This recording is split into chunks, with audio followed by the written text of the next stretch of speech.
दोस्तों, यह खबर कोई मामूली खबर नहीं है। यह एक ऐसी कहानी है जिसने रातों रात दुनिया का नक्शा तो नहीं बदला, लेकिन दुनिया की सोच को पूरी तरह बदल कर रख दिया है।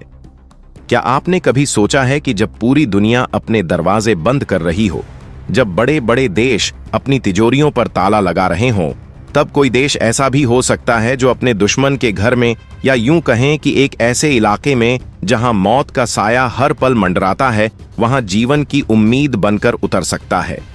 जी हां, आज हम बात करेंगे भारत के उस साहसिक, ऐतिहासिक और मानवता से भरे कदम की, जिसने वॉशिंगटन के व्हाइट हाउस से लेकर चीन के बीजिंग तक और पाकिस्तान के रावलपिंडी से लेकर रूस के क्रेमलिन तक हर जगह खलबली मचा दी है। दोस्तों, अगर आप सच्चे भारतीय हैं तो आज का यह वीडियो आपकी छाती गर्व से चौड़ी कर देगा। वीडियो को अंत तक देखिएगा, क्योंकि आज हम उस संजीवनी बूटी की बात करेंगे जो कलयुग में हनुमान जी की तरह भारत ने उठाई और सीधे काबुल पहुंचा दी। लेकिन इससे पहले कि हम इस रोमांचक सफर पर चलें, मेरी आपसे गुजारिश है कि इस वीडियो को अभी लाइक कर दें और कमेंट बॉक्स में जय हिंद, भारत माता की जय जरूर लिखें। और हाँ, अगर आपने अभी तक चैनल को सब्सक्राइब नहीं किया है तो तुरंत सब्सक्राइब बटन दबाएं और बेल आइकन ऑन कर लें। और आप देश के किस कोने से बैठकर हमारा ये वीडियो देख रहे हैं, अपने शहर का नाम जरूर लिखें। चलिए, घड़ी की सुइयों को थोड़ा पीछे ले चलते हैं। तारीख थी 22 जनवरी साल 2026।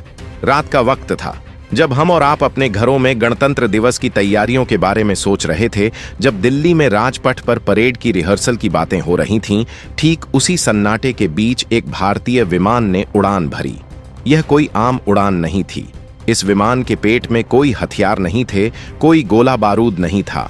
इसमें लदा था 7,500 किलो यानी 7.5 टन वो सामान जो सोने चांदी से भी ज्यादा कीमती है। इसमें लदी थी जिंदगी। हम बात कर रहे हैं जीवन रक्षक दवाओं की, कैंसर जैसी खतरनाक बीमारी से लड़ने वाली उन दवाइयों की जिनके लिए अफगानिस्तान का आम नागरिक तरस रहा था। जरा उस मंजर की कल्पना कीजिए।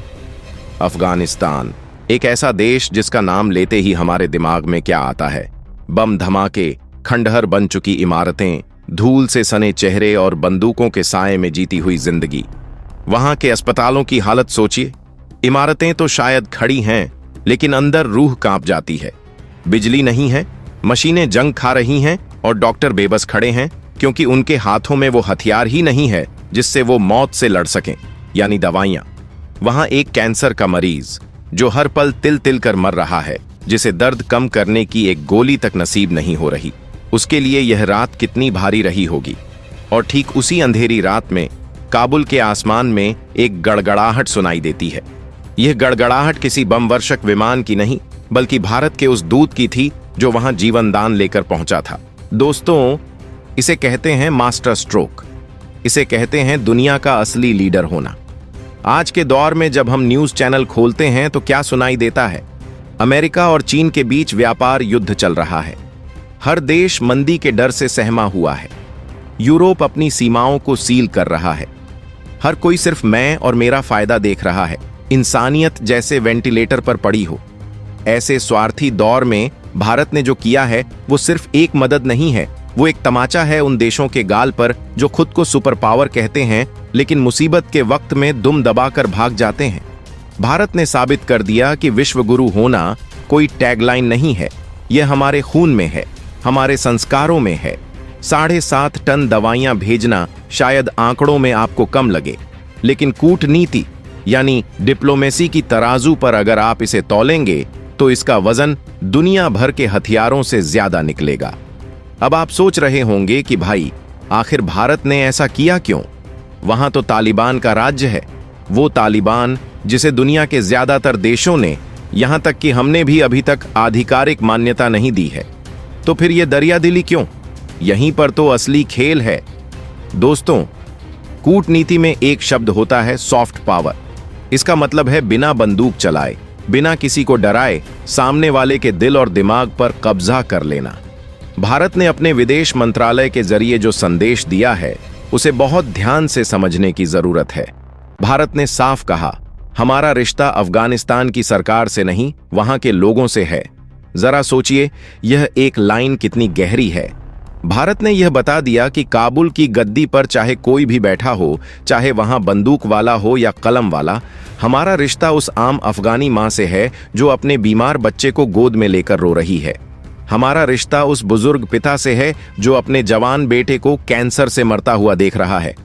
यह जो जनता से जनता का जुड़ाव है, यही भारत की सबसे बड़ी ताकत है। इसे ही डिप्लोमेसी की भाषा में डिहाइफनेशन कहते हैं, यानी राजनीति अलग और इंसानियत अलग।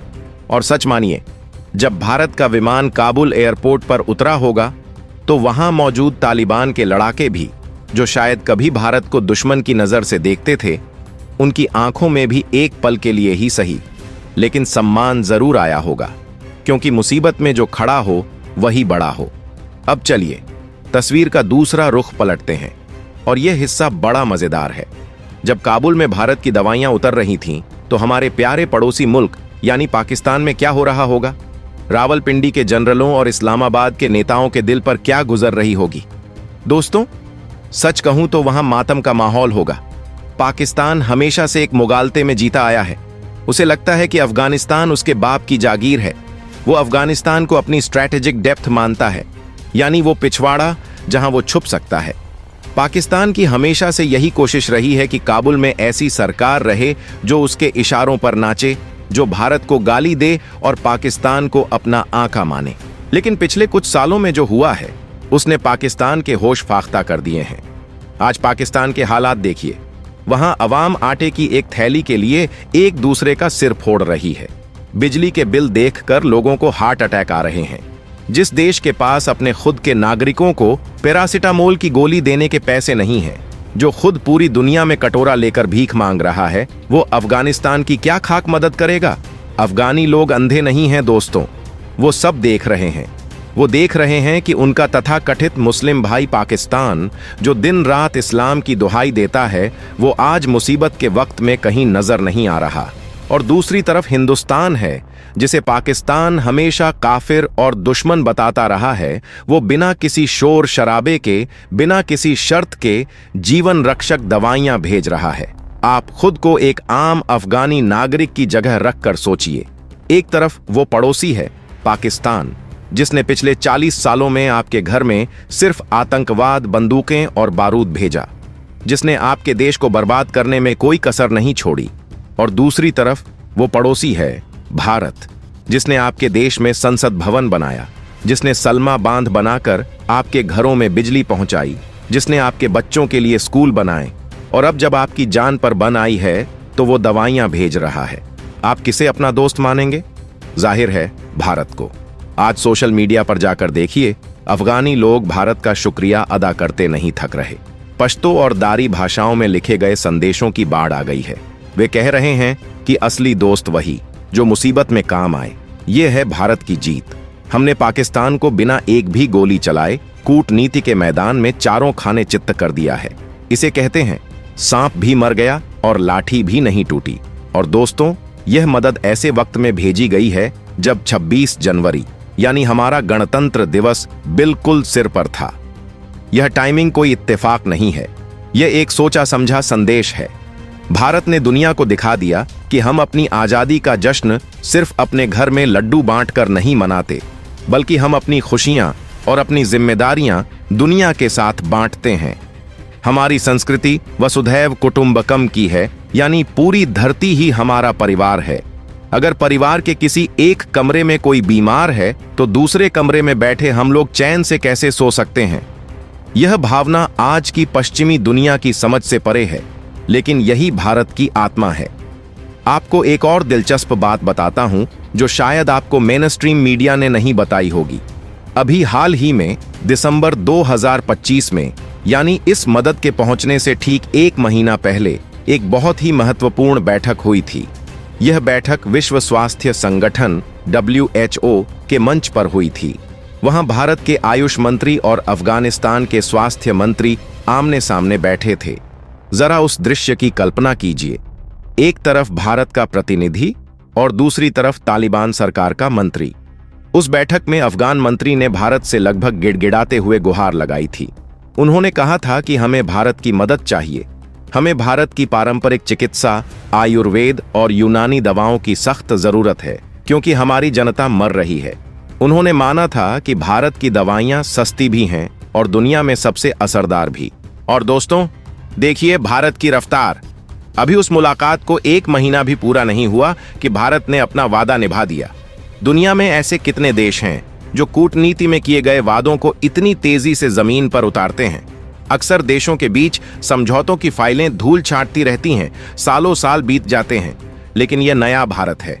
ये वो भारत है जो कहता है तो करता है और डंके की चोट पर करता है। हमने सिर्फ वादा नहीं निभाया, हमने उम्मीद से बढ़कर दिया। अब थोड़ा सा अपना नजरिया बड़ा करते हैं और देखते हैं कि इस पूरी घटना को अमेरिका और चीन कैसे देख रहे होंगे। अमेरिका, जो खुद को दुनिया का चौधरी, दुनिया का थानेदार समझता है, आज उसका क्या हाल है। अमेरिका आज अपने ही घर में उलझा हुआ है। वहां मंदी की आहट है, बेरोजगारी है और वो अपनी अंदरूनी राजनीति में फंसा हुआ है। आपको याद होगा 2021 का वो मंजर जब अमेरिकी सेना अफगानिस्तान छोड़कर भागी थी। वो तस्वीरें आज भी हमारी आंखों में चुभती हैं। कैसे लोग जहाजों के पहियों से लटक कर गिर रहे थे। अमेरिका ने अफगानिस्तान को जिस अराजकता, जिस नर्क में धकेला था, उस पर पूरी दुनिया ने अमेरिका पर थू थू की थी। अमेरिका ने वहां 20 साल राज किया, खरबों डॉलर बहाए, लेकिन जाते जाते क्या दिया? सिर्फ बर्बादी। आज जब वॉशिंगटन में बैठे रणनीतिकार अपनी स्क्रीन पर देख रहे होंगे कि जिस काबुल एयरपोर्ट से वे भाग खड़े हुए थे, उसी एयरपोर्ट पर भारत का विमान उम्मीद लेकर उतर रहा है, तो यकीनन उनके माथे पर पसीना आ गया होगा। उन्हें समझ आ रहा होगा कि एशिया में अब उनकी दादागिरी नहीं चलने वाली। यहाँ का असली खिलाड़ी अब मैदान में आ चुका है। और अब बात करते हैं ड्रैगन की, यानी चीन की। चीन की नजर हमेशा से गीध जैसी रही है। उसे अफगानिस्तान के लोगों से कोई प्यार नहीं है। उसे प्यार है अफगानिस्तान की जमीन के नीचे दबे खजाने से। अफगानिस्तान में अरबों खरबों डॉलर का तांबा, लिथियम और रेयर अर्थ मिनरल्स दबा हुआ है। चीन की लार इसी खजाने पर टपक रही है। चीन की नीति एकदम साफ है, कर्ज का जाल। वो किसी देश को पैसा देता है तो उसे अपना गुलाम बनाने के लिए देता है। वो सड़कें बनाता है ताकि वहां से खनिज लूट सके। लेकिन अफगानिस्तान के लोग और यहां तक कि तालिबान भी अब चीन की इस चाल को समझने लगे हैं। उन्हें पता है कि चीन अगर 1 रुपये की मदद करेगा तो बदले में उनकी जमीन गिरवी रखवा लेगा। लेकिन भारत का रिकॉर्ड एकदम दूध की तरह साफ है। हमने आज तक अफगानिस्तान से 1 पैसे का भी फायदा नहीं मांगा। हमने वहां संसद भवन बनाया, क्या हमने उसे अपने नाम किया? नहीं, हमने उसे अफगान जनता को सौंप दिया। हमने वहां बांध बनाया, क्या हमने उसकी बिजली भारत को बेचने को कहा? नहीं, हमने वो बिजली अफगान घरों को रोशन करने के लिए दी। यही वो फर्क है जो चीन के अरबों डॉलर पर भारी पड़ता है। चीन व्यापारी की तरह सोचता है और भारत पड़ोसी और भाई की तरह सोचता है। यही वजह है कि तालिबान के कड़े और कट्टर नेता जो अपनी बंदूक के अलावा किसी की नहीं सुनते, वो भी आज दबी जुबान में भारत की तारीफ करने पर मजबूर हैं। दोस्तों, आपको याद होगा जब तालिबान ने काबुल पर दोबारा कब्जा किया था तो पाकिस्तान में मिठाइयां बंटी थीं। वहां के ISI चीफ फैज हमीद काबुल के सेरेना होटल में चाय का प्याला हाथ में लेकर बड़ी बेशर्मी से मुस्कुरा रहे थे। उनके चेहरे पर वो कुटिल मुस्कान थी, जैसे उन्होंने कोई बहुत बड़ा किला फतह कर लिया हो। उन्हें लगा था कि उन्होंने भारत को अफगानिस्तान से हमेशा के लिए बाहर निकाल दिया है। लेकिन वो कहते हैं ना, बकरे की मां कब तक खैर मनाएगी। 2.5-3 साल के अंदर ही बाजी पूरी तरह पलट गई। आज देखिए वो ISI चीफ कहां हैं और भारत कहां है। आज भारत का दूतावास काबुल में सीना तान कर खड़ा है। हमारी टेक्निकल टीम वहां मौजूद है। हम लगातार वहां के लोगों के संपर्क में हैं। और पाकिस्तान के साथ तालिबान के रिश्ते अब तक के सबसे खराब दौर में पहुंच चुके हैं। सीमा पर आए दिन गोलीबारी हो रही है। जिस बाढ़ को पाकिस्तान ने लाखों डॉलर खर्च करके लगाया था, तालिबान के लड़ाके उसे उखाड़ उखाड़ कर फेंक रहे हैं और उसके वीडियो बना रहे हैं। यह भारत की धैर्यपूर्ण यानी पेशेंस वाली विदेश नीति का ही नतीजा है। हमने जल्दबाजी नहीं की, हमने शोर नहीं मचाया। हम चुपचाप अपना काम करते रहे और आज नतीजा सबके सामने है। इसे कहते हैं काम ऐसा करो कि पहचान बन जाए और चलो ऐसे कि निशान बन जाए। इस 7.5 टन दवाओं की खेप में क्या क्या है, जरा इस पर भी गौर करते हैं। इसमें सिर्फ कीमोथेरेपी की दवाइयां नहीं हैं, बल्कि यह एक पूरा लाइफ सेविंग पैकेज है। इसमें बच्चों के लिए जरूरी टीके हो सकते हैं जो उन्हें पोलियो और खसरे जैसी बीमारियों से बचाएंगे। इसमें गर्भवती महिलाओं के लिए जरूरी सप्लीमेंट्स हो सकते हैं ताकि आने वाली नस्लें कमजोर पैदा न हों।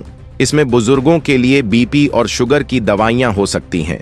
जब यह दवाइयां काबुल के इंदिरा गांधी चिल्ड्रन हॉस्पिटल में पहुंचेंगी, जी हां, उस अस्पताल का नाम आज भी इंदिरा गांधी के नाम पर है, तो सोचिए वहां क्या मंजर होगा। उन डॉक्टरों के चेहरों पर जो राहत की सांस होगी, उन माँ बाप की आंखों में जो चमक होगी, वो भारत के लिए किसी भी अंतर्राष्ट्रीय अवार्ड से बड़ी है। मुझे याद आता है वो वक्त जब भारत ने अफगानिस्तान को गेहूं भेजा था। आपको याद है ना, पाकिस्तान ने क्या नीच हरकत की थी। भारत ने कहा था कि हम अपने अफगानी भाइयों को भूख से मरने नहीं देंगे, हम गेहूं भेजना चाहते हैं। लेकिन चूंकि हमारे पास सीधा रास्ता नहीं है, हमें पाकिस्तान के रास्ते जाना था। पाकिस्तान ने महीनों तक भारत के ट्रकों को रोके रखा। उसने राजनीति खेली, शर्तें लगाईं, बहाने बनाए, लेकिन भारत ने हार नहीं मानी। हमने पूरी दुनिया के सामने पाकिस्तान का असली घिनौना चेहरा बेनकाब किया और अंत में अंतर्राष्ट्रीय दबाव में पाकिस्तान को घुटने टेकने पड़े और रास्ता देना पड़ा। उस वक्त भी भारत ने हजारों टन गेहूं भेजकर लाखों अफगानियों को भुखमरी से बचाया था। फिर जब वहां भयानक भूकंप आया तो सबसे पहले किसका जहाज पहुंचा? भारत का। ये जो लगातार मदद का सिलसिला है, ये जो कंसिस्टेंसी है, यही भरोसे की नींव बनाती है। भरोसा एक दिन में नहीं बनता दोस्तों, इसके लिए सालों साल खून पसीना बहाना पड़ता है और भारत ने अफगानिस्तान में वही किया है। इस पूरे घटनाक्रम में हमारे विदेश मंत्रालय के प्रवक्ता रणधीर जायसवाल जी के बयान को भी बहुत बारीकी से समझना चाहिए। उन्होंने सोशल मीडिया पर पोस्ट करते हुए लिखा कि भारत अफगानिस्तान के लोगों के साथ अपनी ऐतिहासिक दोस्ती निभा रहा है। उन्होंने बहुत ही सधे हुए, बहुत ही नपे तुले शब्दों का इस्तेमाल किया। उन्होंने ना तो वहां की तालिबान हुकूमत की तारीफ की और ना ही उनकी आलोचना करके उन्हें भड़काया। उन्होंने सारा फोकस मानवीय सहायता यानी ह्यूमैनिटेरियन एड पर रखा। यह कूटनीति की बहुत बारीक रस्सी पर चलने जैसा है। एक तरफ हमें अपनी सुरक्षा का ध्यान रखना है, आतंकवाद पर अपनी जीरो टॉलरेंस की नीति पर कायम रहना है, और दूसरी तरफ वहां के गरीब और लाचार लोगों की मदद भी करनी है। भारत इस रस्सी पर किसी कुशल नट की तरह, किसी मजे हुए कलाकार की तरह चल रहा है। अगर हम इस मदद को आर्थिक नजरिए से देखें तो 7.5 टन दवाइयां भेजना भारत जैसी विशाल अर्थव्यवस्था के लिए कोई बहुत बड़ी बात नहीं है। हम दुनिया की 5वीं सबसे बड़ी अर्थव्यवस्था हैं और बहुत जल्द, शायद आपकी पलक झपकते ही, हम तीसरी बड़ी ताकत बनने वाले हैं। हमारी फार्मास्यूटिकल इंडस्ट्री यानी हमारा दवा उद्योग पूरी दुनिया में मशहूर है। भारत को दुनिया की फार्मेसी कहा जाता है। हम दुनिया भर में सस्ती और अच्छी दवाइयां सप्लाई करते हैं। अफ्रीका के जंगलों से लेकर लैटिन अमेरिका के पहाड़ों तक और अमेरिका के शहरों से लेकर यूरोप के गांवों तक भारत की बनी दवाइयां हर रोज लाखों लोगों की जान बचा रही हैं। ऐसे में अपने पड़ोसी के लिए इतना करना हमारे लिए बाएं हाथ का खेल है। लेकिन इसका जो असर है वो करोड़ों डॉलर के विज्ञापन से भी ज्यादा है। सोचिए, जब काबुल के किसी बाजार में या किसी दूर दराज के गांव में भारत की बनी दवा का पैकेट किसी के हाथ में आता है, जिस पर बड़े बड़े अक्षरों में लिखा होता है मेड इन इंडिया और भारत के लोगों की तरफ से उपहार, तो उस इंसान के दिमाग में भारत की क्या छवि बनती होगी। वो दवा सिर्फ उसके शरीर को ठीक नहीं करती, वो उसके दिमाग से भारत के खिलाफ भरे गए जहर को भी धो देती है। यह ब्रांड इंडिया की ताकत है। यह वो इन्वेस्टमेंट है जिसका रिटर्न हमें तुरंत नहीं, लेकिन आने वाले दशकों में मिलेगा। अब सवाल यह उठता है कि इसका भविष्य पर क्या असर पड़ेगा। क्या तालिबान अब भारत के और करीब आएगा? क्या पाकिस्तान अब अपनी हरकतों से बाज आएगा? देखिए दोस्तों, पाकिस्तान का सुधरना तो नामुमकिन लगता है।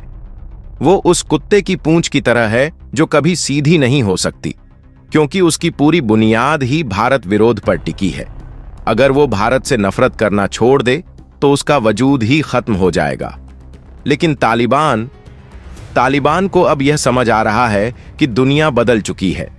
उसे समझ आ रहा है कि अगर उसे अफगानिस्तान पर राज करना है, अगर उसे वहां की जनता को खिलाना है, तो उसे भारत जैसे मजबूत और भरोसेमंद साथी की जरूरत है। पाकिस्तान उसके लिए अब एक बोझ बन चुका है, एक ऐसा डूबता हुआ जहाज जो खुद तो डूब ही रहा है, उस पर बैठने वाले को भी ले डूबेगा। जबकि भारत एक ऐसा उज्जवल सितारा है जो उसे तरक्की की राह दिखा सकता है। हम चाबहार पोर्ट के जरिए अफगानिस्तान को समुद्र तक पहुंचने का रास्ता दे रहे हैं।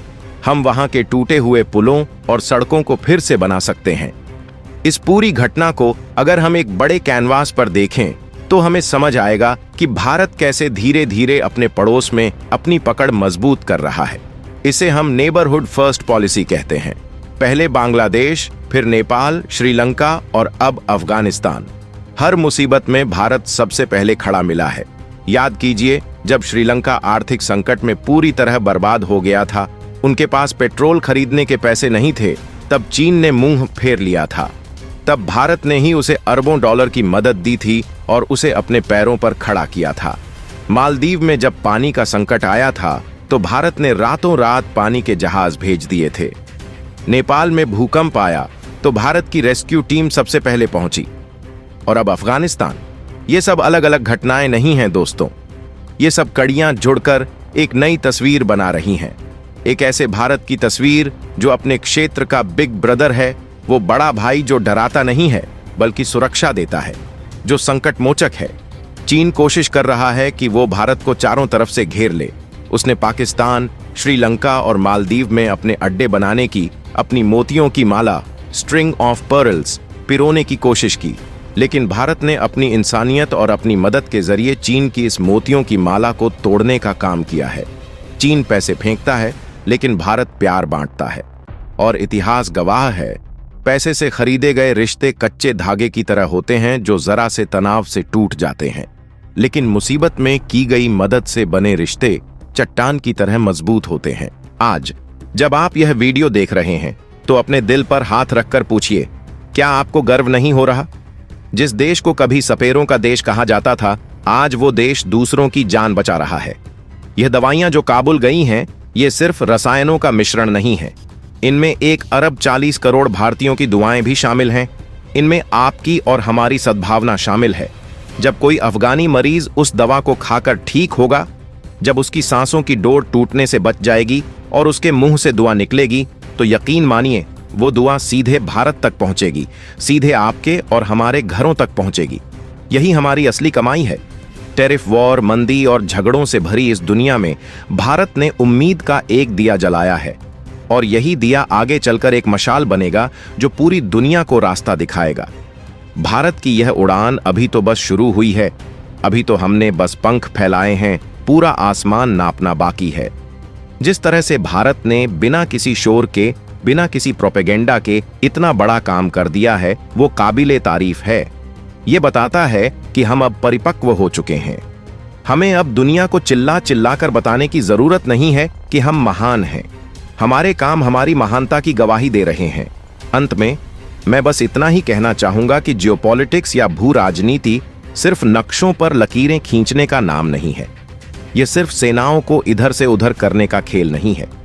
यह दिलों को जीतने का खेल है। और इस खेल में भारत ने जो मास्टर स्ट्रोक खेला है, उसका कोई तोड़ फिलहाल किसी के पास नहीं है। ना चीन के पास, ना पाकिस्तान के पास और ना ही अमेरिका के पास। भारत ने दिखा दिया है कि आप बिना तलवार उठाए भी जंग जीत सकते हैं। 22 जनवरी 2026 की तारीख अब इतिहास के पन्नों में सुनहरे अक्षरों में दर्ज हो गई है, जब भारत ने काबुल में अपनी मौजूदगी का झंडा गाड़ दिया, वो भी प्यार और सेवा भाव से। यह है नया भारत, समर्थ भारत, सशक्त भारत और सबसे बढ़कर मानवीय भारत। दोस्तों, इस विषय पर बात करने के लिए तो इतना कुछ है कि हम घंटों बात कर सकते हैं। हर पहलू इतना गहरा है कि उस पर एक अलग चर्चा हो सकती है, लेकिन इस पूरे घटनाक्रम का निचोड़ यही है कि भारत अब दुनिया के मंच पर एक मूक दर्शक नहीं है जो कोने में बैठकर तमाशा देखे। भारत अब एक सक्रिय खिलाड़ी है, एक ऐसा खिलाड़ी जो खेल के नियम भी खुद तय करता है और खेल को जीतना भी जानता है। तो दोस्तों, यह थी आज की वो खबर जिसने हर भारतीय का सीना गर्व से 56 इंच का कर दिया है। आपको भारत का यह कदम कैसा लगा? क्या आपको लगता है कि भारत ने पाकिस्तान को कूटनीति में हरा दिया है? अपनी राय नीचे कमेंट बॉक्स में जरूर और हां, जरूर लिखें। और अगर यह वीडियो आपके दिल को छू गया हो, अगर आपको भी अपने भारतीय होने पर नाज है, तो इस वीडियो को इतना शेयर करें कि यह खबर दुनिया के हर कोने तक पहुंच जाए। जाते जाते एक बार फिर कहूंगा, चैनल को सब्सक्राइब करना मत भूलिएगा, क्योंकि हम आपके लिए ऐसे ही देश और दुनिया से जुड़ी वो खबरें लाते रहेंगे जो आपको सशक्त बनाती हैं, जो आपको सच दिखाती हैं। फिर मिलेंगे एक नई चर्चा, एक नए विश्लेषण के साथ।